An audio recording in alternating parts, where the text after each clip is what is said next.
Hey there, Kelly here. If you are new to my channel, welcome. And if you've been here before, thank you for coming back and spending some time with me.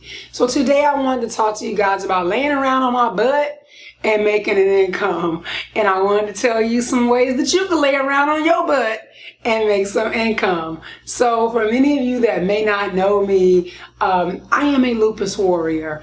And lupus is an autoimmune disease that just does whatever it wants to, whenever it wants to do it.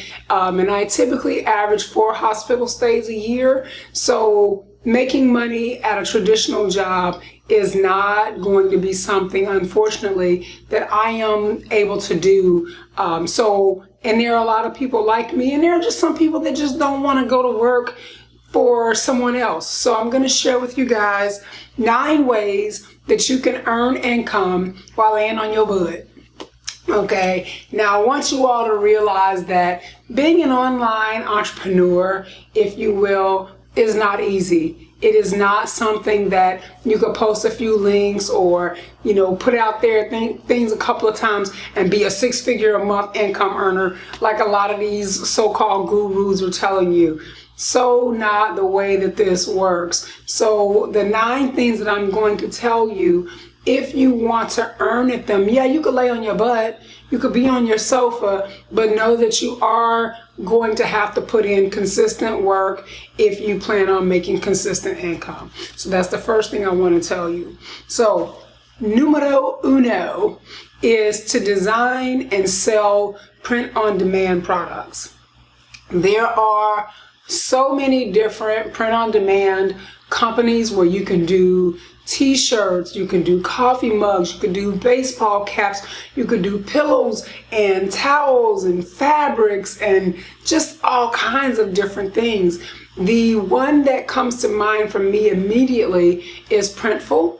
And I personally use Printful for my print-on-demand items. So I have my lupus awareness stuff, my coffee mugs, my t-shirts and sweatshirts that I offer, and I get them through Printful. And you can lay on your sofa, lay in your bed, design these items, upload them to Printful. And if you're not familiar with print on demand, basically what it means is, let's say I designed a t-shirt. I don't have to have 50,000 of these t-shirts in my garage hoping that someone is going to buy them so I can ship them. With print on demand, they print them as soon as the customer demands it, so to speak. You never have to touch it. They ship it direct to your end customer. You pay them for being the middleman per se, and anything over and above what you pay them is your profit. And I like print on demand for a multitude of reasons. 1, because you don't have to carry inventory. 2, you don't have to touch it. So again, you could still be laying on your butt, okay? And the other thing that I like about it is, if you have a design that isn't very successful, you just trash it, and you're not trashing inventory. You're not being penalized by the company that's holding your stock or anything like that, because there is no stock. So that's one of the things that I really like about print on demand. And again, Printful is one that I use, but there are a bunch out there. Be sure that you research what it is that you want to print so that you can find the best fit for you. So I'll give you another example. If you're a person that likes to create patterns, okay, just random patterns that would look good on fabric. Spoonflower is a place where you can actually design fabric and sell those fabrics to people out in the world. So another print on demand situation where you're able to earn. Numero dos. Yes, I'm doing them in Spanish because I'm in Mexico, man. Don't mess with me. Okay, so number 2 is freelance writing. This is another way that I've made income and still make income over the years. One of the first things that I started writing about when I got my diagnosis was lupus. So for the past 3 going on 4 years, I've done freelance writing where I get paid to talk about my experience with lupus. I've also posted ads on Craigslist, so I've got some articles out there, ghost articles on BuzzFeed. I've written different bios for people who are doing press releases or starting businesses. I've written blog posts under, for amusement parks and for food bloggers, and I mean just all kinds of different things. And there are a lot of places that you can get freelance writing gigs if you're out there looking. You can start with a website called Upwork. You can get freelance writing gigs there. Again, for me, I actually had great success on Craigslist. I put links to the things that I write because I write on Medium, I write on LinkedIn, so those are great links to have, if you will, to just show people your writing style and let them determine whether or not they want to hire you.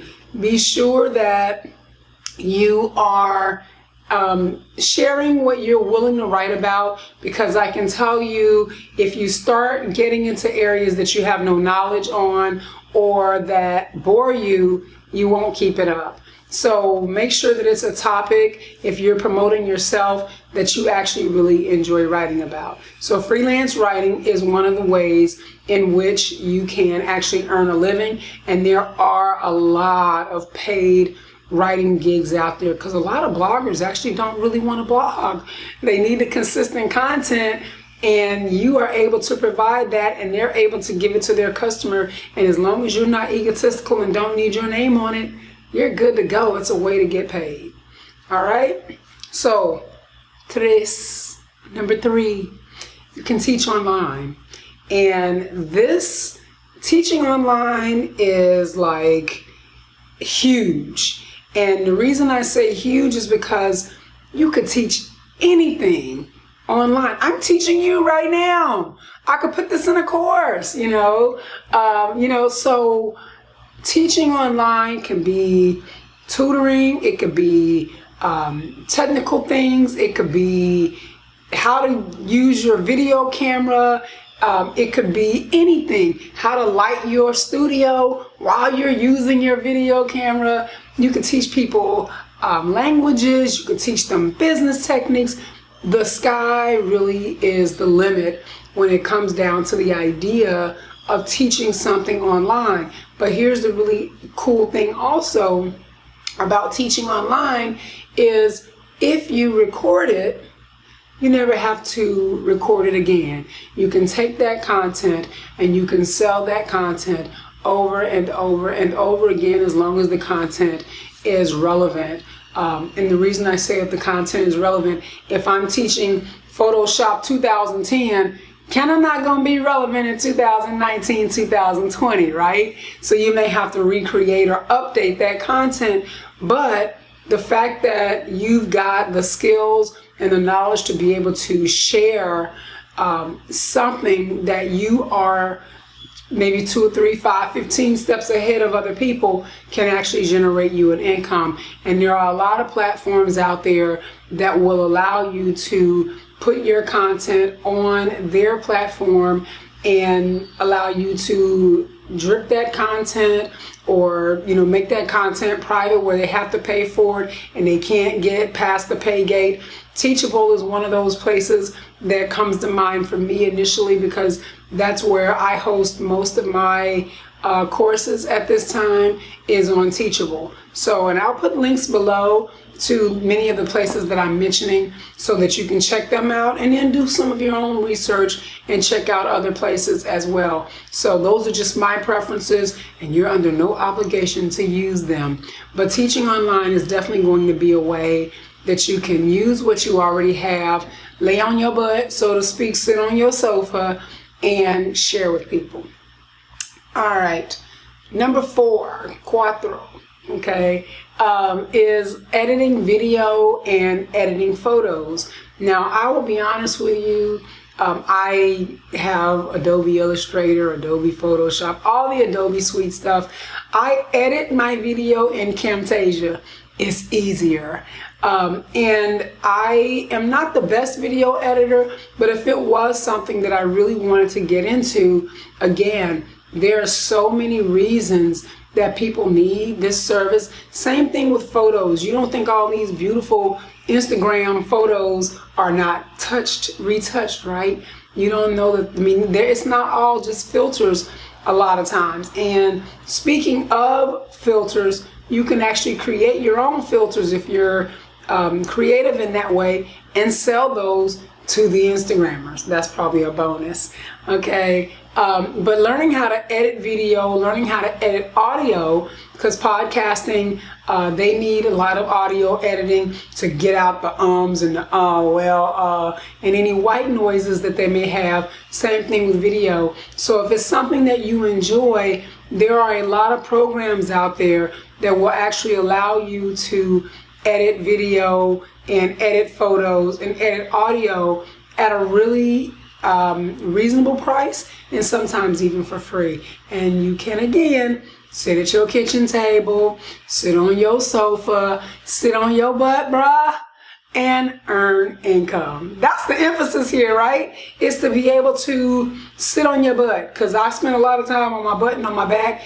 and not in a bad way, you perverts. But because lupus does keep me down a lot, it steals a lot of my energy, I am still able to earn an income with a lot of the things that I'm talking to you about. So number 5, is plan somebody else's life. And what I mean by that is, like, I am not the most organized person, guys. I am just now figuring out how to take my life off of a wall filled with sticky notes, and I'll share that picture with you guys so you can see just how organized my life is. But I am not, I've always had what I call organized chaos, so I just knew what needed to be done and I just kind of did it. Well, you know, life is moving at a faster speed these days, it seems, and people who are not organized, but they want to run businesses, they want to teach courses, they want to just live a normal life, sometimes they need a little help getting organized.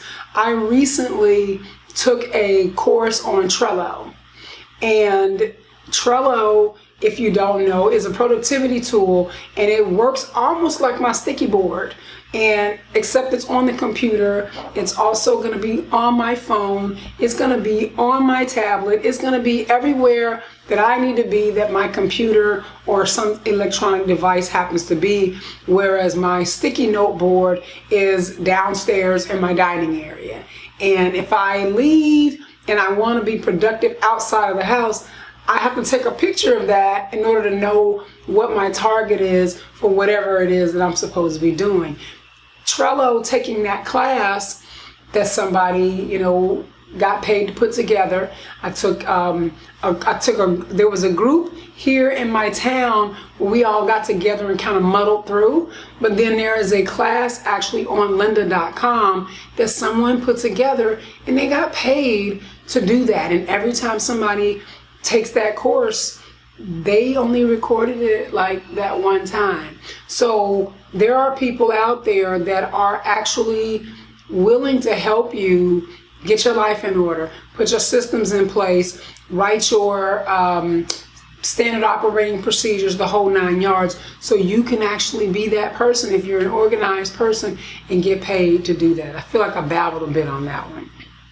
All right, so number 6 is staying in the same line of organizing someone's life is to become a VA.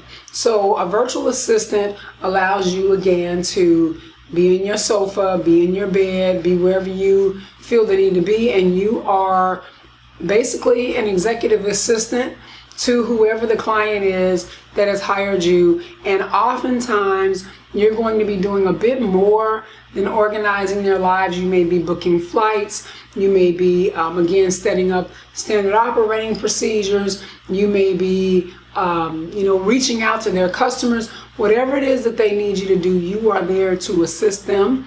And again, you can find this type of work in various places. You can send out your resume if you want to places that you want to work or people that you want to work with. If you found someone that you really admire, you see where there can be some improvement on what they're doing, you can send them, an inquiry saying, hey, I see where you could be a little bit better over here. I would love to be the person to help you get there. You can also go on Upwork and Fiverr and websites like that and find that type of work. And sometimes it could be long term, sometimes it could be short term, but again, that is determined by you as to whether, how much you want to work and how frequently and the whole 9 yards. All right, this next one may ruffle a few feathers, but I'm gonna tell it to you anyway. You can become a phone sex operator. Yes, they do still exist, and yes, they make a lot of money, okay? So in that vein, if you are creative, if you once upon a time wanted to be an actor, to be or not to be, this may be the thing for you, because people like role play, they have these different fetishes, and they want somebody to cater to that. Now, if you have this crisis of conscience, then you definitely don't want to do this. But this to me is no different than being a customer service operator. You're just selling something different. And it's over the phone, for Pete's sake. It's not like it's really you, right? But in this realm, if you will, there is a lot of potential, not just in being a phone sex operator. Guys, I promise you, this is a whole world of things, from selling pictures of your feet, selling pictures of like your earlobes and shoulders, believe it or not, and also selling your used underwear. I know it sounds gross, but it's the truth. You can actually do that. And the thing about it is if you have a crisis of conscience, so to speak, let me tell you something. If you are going to get your weekly, bi-weekly, monthly, whatever it is, pedicure, and you putting those pictures on Instagram, somebody is enjoying them in a way that you do not intend. So you may as well go on and sell them that way, right? But anyway, so that is another way for you to earn an income. And again, I will put a link to a very good friend of mine, Stacy Stiletto, where she shares the different ways that you can actually earn an income being a phone sex operator, or being in the adult industry, so to speak. And a lot of people are doing that you wouldn't even suspect. Some of them feet belong to teachers and attorneys and doctors. So don't assume that these girls are just low cost, low rent. They're not. A lot of people are making money in this industry, and they are not, what you may have in your stereotype of that type of thing. Again, I feel like I babbled. All right. You can sell your pictures. This is number 8, by the way. You can sell your pictures. If you are a person that is a great photographer and you are taking pictures of whatever, you can actually sell those pictures, and you can sell them to like Getty Images, believe it or not, iStock, Adobe Images. Like, they will allow you to put those on their site, and you can earn income off of that. Not to mention the fact that you can just earn income from being a fantastic photographer. So a lot of photographers now are posting a lot of their pictures on Instagram, and they're getting work from that. So you can actually sell your pictures as stock pictures. You can sell them without even looking for stock image companies to sell them to. I'll talk about that on a different video. And you can generate business using social media, which is really cool, and you can earn a living from that. So learning how to use your camera on a setting other than auto is a very good thing, all right? Because you can actually earn a living from that. And the last thing that I have here is you can help other people get what they want. And let me explain that to you in a way that's, a little personal, if you will. I'm working on trying to get a disability claim. and I was turned down when I first applied for it, and it's stressful because again, my body does whatever it wants to, and I am not getting any assistance even though I can't work a traditional job. Well, there are people out there who have worked for the Social Security Board, the Disability Board, the VA, whatever that is, and they know what those organizations are looking for, and they can help you to put your proposals in place in the right way. And this doesn't just have to be like disability claims or anything like that. You could be writing resumes, you could be writing essays to help college students or help students get into college. And I know that's kind of a cheat, but people do it, and you can be the person that is writing those resumes and those essays, and you can actually be earning because you're helping someone else get what they want. So those are my 9 ways to lay on your butt and still earn a living, and I hope that they have inspired you and given you some ideas and helped you to figure out how to lay on your butt and make money, whether you got lupus or whether you just don't want to go work for some crazy boss that's talking nonsense. All right, guys, if you have not hit the subscribe button through all of this, you should hit the subscribe button because you stayed so long that you must have had an interest in what I was saying, and so you should come back next time and see what else I have to say. All right, guys, thanks so much for spending some time with me. I will see you next go round. Ciao.